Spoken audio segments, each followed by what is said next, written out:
नमस्कार, हमारे चैनल पर आपका स्वागत है। आज हम आपके लिए एक ऐसी खबर लेकर आए हैं जिसने महाराष्ट्र की राजनीति में भयंकर हलचल मचा दी है। भारतीय जनता पार्टी के विधायक नितेश राणे ने मुस्लिम धर्म के खिलाफ विवादित टिप्पणियां की हैं, जिसने पूरे राज्य में आक्रोश की लहर दौड़ा दी है। इस विवाद ने न केवल मुस्लिम समुदाय को आहत किया है, बल्कि पार्टी के भीतर भी तनाव का माहौल पैदा कर दिया है। क्या है इस मामले की पूरी कहानी? आइए जानते हैं विस्तार से इस मुद्दे पर और समझते हैं इसके पीछे के जटिल पहलुओं को। नितेश राणे, जो भारतीय जनता पार्टी से विधायक हैं, पिछले कुछ महीनों से मुस्लिम समाज और ओबीसी समुदाय पर तीखी टिप्पणियां करते आ रहे हैं। हाल ही में उन्होंने पैगंबर मोहम्मद और मस्जिदों पर भी विवादित बयान दिए, जिससे पूरे महाराष्ट्र में हंगामा मच गया। उनके बयानों ने न केवल मुस्लिम समुदाय को आहत किया, बल्कि बीजेपी के भीतर भी उनके खिलाफ असंतोष फैल गया है। भारतीय जनता पार्टी के मुस्लिम नेताओं ने भी राणे के बयान की कड़ी निंदा की है और पार्टी के शीर्ष नेताओं से उनके खिलाफ कार्रवाई की मांग की है।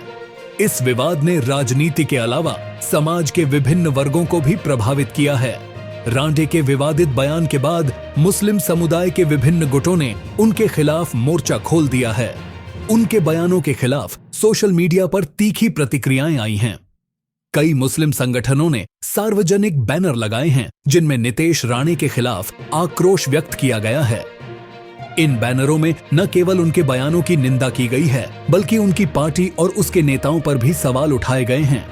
इन बैनरों ने सोशल मीडिया पर भी खूब चर्चा बटोरी और कई जगहों पर विरोध प्रदर्शन शुरू हो गए। इसके अलावा भाजपा के मुस्लिम नेताओं ने भी राणे के बयानों की आलोचना की है।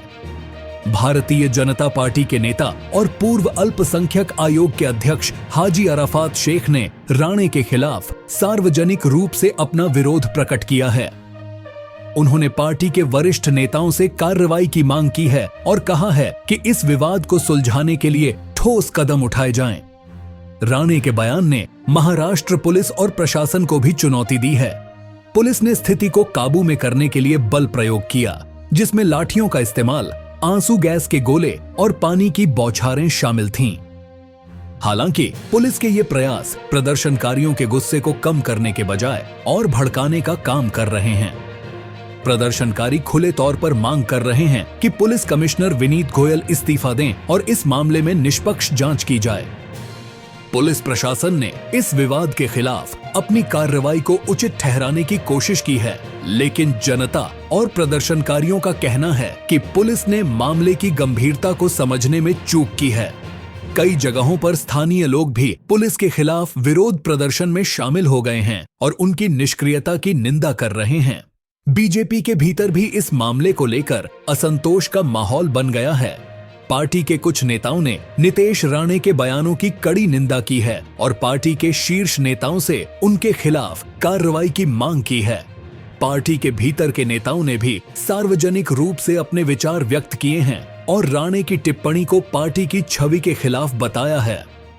इस असंतोष ने पार्टी के भीतर तनाव बढ़ा दिया है और यह स्पष्ट कर दिया है कि इस विवाद का असर केवल समाज ही नहीं, बल्कि पार्टी के भीतर भी हो रहा है। हाजी अराफात शेख ने नितेश राणे को खुली चुनौती दी है। उन्होंने राणे को आमंत्रित किया है कि वे सार्वजनिक रूप से अपने बयानों के लिए माफी मांगें और मुस्लिम समाज के खिलाफ किए गए अपमान को स्वीकार करें।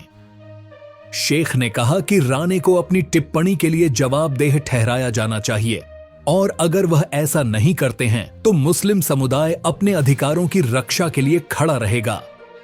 इस चुनौती ने विवाद को और गहरा कर दिया है और इसे लेकर आने वाले दिनों में और भी घटनाक्रम देखने को मिल सकते हैं।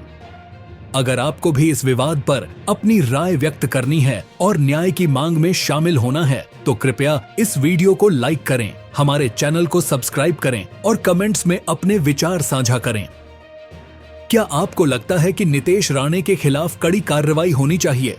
क्या बीजेपी को अपने भीतर सुधार की आवश्यकता है? आपके विचार हमारे लिए महत्वपूर्ण हैं और हमें आपके समर्थन की आवश्यकता है ताकि हम इस मुद्दे को सही तरीके से उठाकर समाज के सामने लाते रहें। इस विवाद ने न केवल नितेश राणे की छवि को प्रभावित किया है, बल्कि पूरे महाराष्ट्र की राजनीति को भी हिलाकर रख दिया है। यह मामला सिर्फ एक व्यक्ति के बयानों तक सीमित नहीं है। इसके पीछे गहरी सामाजिक और राजनीतिक गतिरोध हैं जो अब सामने आ रहे हैं। क्या बीजेपी इस विवाद को सुलझा पाएगी? क्या पार्टी के भीतर सुधार होगा? क्या मुस्लिम समुदाय को न्याय मिलेगा?